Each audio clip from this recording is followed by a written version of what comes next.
Let's learn from this other woman. Over here on my left. Mostly I'm just here to drive you crazy. Honestly, we learn so much from you because you just explain everything so beautifully. So explain to us why it's so icky today. There's an inversion. Period. There's an inversion? An inversion. So it's warmer above us than here at the bottom, and air likes to rise, except it can't. So everything gets trapped in the lower levels. In the gray area. In the gray. The Cleveland crud, as I like to call it. We don't like inversions. No, I'm with you. But we are going to start to mix them out. So this is some good news. Overall, it looks like our weekend sunshine potential is going up. Oh, lovely. I figured I'd start with a little positive news. Yes, thank you, Because I've been a little Debbie Downer recently. Nothing against my sister Debbie, but a little Debbie Downer. I just like to point that out, Debbie the Good. Anywho, over the next few hours, these clouds will be staying with us, and our temperatures will stay remarkably steady. We are not going to see the mercury moving much at all through the overnight. We will hold here in the low 30s all the way into the morning, and the clouds are going to be hanging with us too. Nothing showing up on radar right now. No rain, no snow, no nothing as of yet, and there's a clipper system off to the north of us that will begin to change that tomorrow. So let's take a look at your National Design hour-by-hour forecast. Southerly breezes still just kind of trucking in here. We are not expecting high winds. It's just kind of a light breeze, and that is just enough to drop our wind chills back in the morning into the upper teens and low 20s to begin the day. We are still stuck with the cloud cover, however.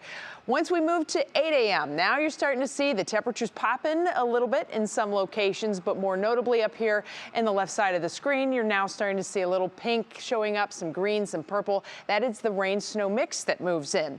Now, dependent upon how the temperatures go tomorrow, and I think for the most part, we'll only make it into the upper 30s. We'll maybe kiss 40 degrees in some locations, so we'll put 40 on the map just as a high side of things. But you can see that we start to look at a better swath of snow moving in. This is that clipper system, fast-moving area of low pressure. This is a weak one, so as it moves in, we do get some snow, yes, but look at your temperatures. We're hovering just above freezing. So this is one of the situations where it may be a rain-snow mix. It may be rain that isn't completely liquid, and at the same time, it may be snow that's very liquidy.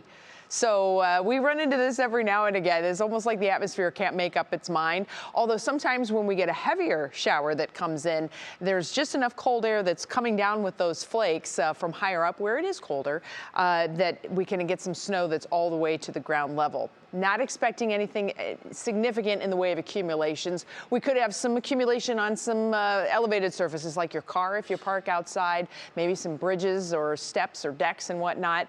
But it looks like that will begin to fall apart. That swath of snow falls apart later in the day. So we're left with just some scattered rain and or snow showers as we head through the rest of the evening and then into Wednesday morning. How much is coming? Don't get too excited about any snow accumulations out of this one, friends. It does look like there's a possibility of a slushy coating, but even then I think it would be more just a gloppy slush. It's not going to be, I'm finding out I have very interesting ways of describing different types of precipitation, but we have different kinds of slush, don't we? Some is very wet slush, some is a little bit more icy slush. We're going to be on the wetter end of the gloppy slush tomorrow. All right, here's your Union Home Mortgage forecast. Temperatures are going to be going up over the next couple days. Maybe a flurry Wednesday morning, then highs around 40, mid-40s with a few rain and or snow showers possible on Thursday, and then then things get a lot better. Look at the sunshine that gets in here for the weekend. Everybody's been asking about it. It looks like it's finally going to happen, and our temperatures are relatively normal for this time of the year. Good news, everybody.